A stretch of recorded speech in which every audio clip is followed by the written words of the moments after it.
రాయపూల్ గ్రామ ప్రజలందరికీ పేరు పేరున నమస్కారములు. నేను 2019 జనవరి 25వ తేదీన సర్పంచ్గా పోటీ చేయడం జరిగింది.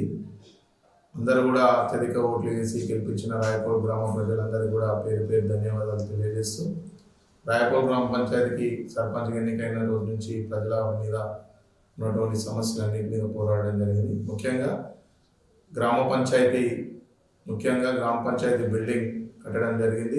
దానిలో భాగంగానే పచ్చదనం, పరిశుభ్రత, ఊళ్ళో ఉన్న చెత్త చెదారం తీటకు ట్రాక్టరు మరియు చెట్లు పెంచడానికి ఒక ట్యాంకరు అన్నీ కూడా ఏర్పాటు చేసుకోవడం జరిగింది. మరియు వైకుంఠ ధామం అది కూడా ఏర్పాటు చేసుకోవడం జరిగింది. చెత్త సేకరణ చేసిన తర్వాత మళ్ళా ట్రాక్టర్ ద్వారా దాన్ని కంపోస్ట్ యార్డ్కి తరలించి దాన్ని ఎరువుగా తయారు చేయడం, అది కూడా ఒక కార్యక్రమం చేయడం జరిగింది. గ్రామంలో ఉన్నటువంటి అన్ని కార్యక్రమాలు కూడా 6 కోట్ల రూపాయలతో, మరియు ఎందుకంటే 6 కోట్ల రూపాయలతో సీసీ రోడ్లు, అండర్ డ్రైనేజీలు మరియు అన్నటువంటి మంచినీటి సరఫరా అన్నీ కూడా చేయడం జరిగింది. ముఖ్యంగా రాయపూల్ గ్రామ ప్రజలను ఉన్నటువంటి అన్ని కుల సంఘాల భవనాలు కూడా చేయడం జరిగింది. ముఖ్యంగా గ్రామంలో స్కూల్ కానీ మరి అంగన్వాడీ సెంటర్లు కానీ అవి కూడా అన్ని ముఖ్యమైనవి కూడా అన్ని కంప్లీట్ చేయడం జరిగింది. గ్రామంలో ఉన్నటువంటి సమస్యలలో అన్నీ కూడా గ్రామంలో ఉన్నటువంటి మెయిన్ రోడ్డు, పెద్ద రోడ్డు కూడా గ్రామ పెద్దలందరి సహకారంతో రోడ్డు కూడా వెడల్పు చేయడం జరిగింది.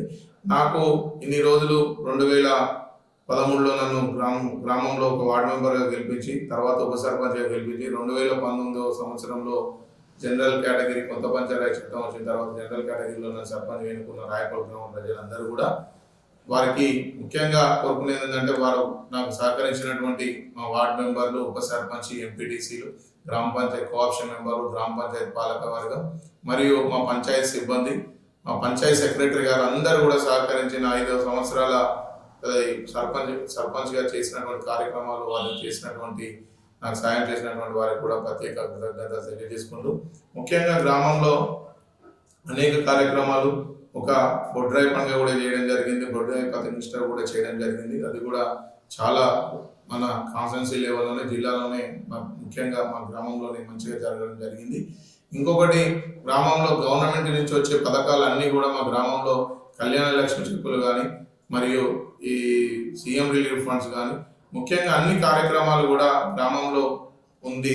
ప్రతి ఒక్కరికి చేదోడు వాదోడుగా ఉండి ప్రతి ఒక్క సమస్యను కూడా వాళ్ళకి ఎటువంటి ఆపద వచ్చినా నా వంతు సాయంగా నేను చేయడం జరిగింది.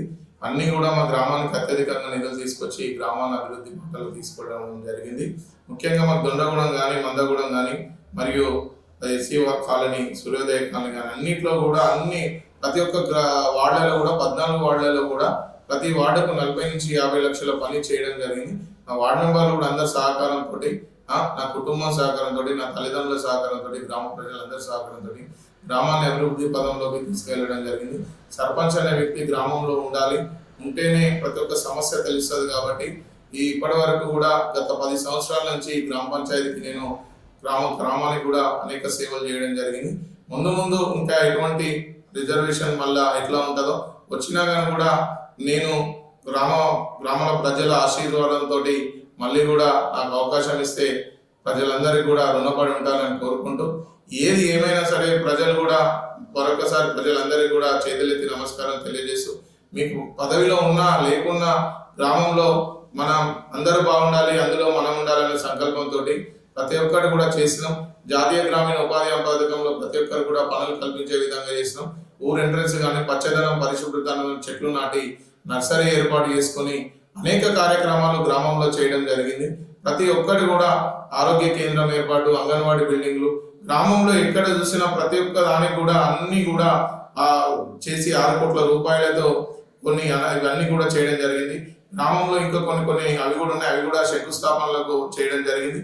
అవి కూడా ఇంకొక 2-3 నెలల్లో అన్ని కూడా కంప్లీట్ అయ్యి గ్రామాన్ని ముందు వరుసలో ఉంచడం జరుగుతుందని తెలియజేసుకుంటూ, ఈ అవకాశం ఇచ్చిన 5 సంవత్సరాల అవకాశం ఇచ్చిన రాయపూల్ గ్రామ ప్రజలకు అందరికీ చేతులెత్తి నమస్కారాలు తెలియజేస్తూ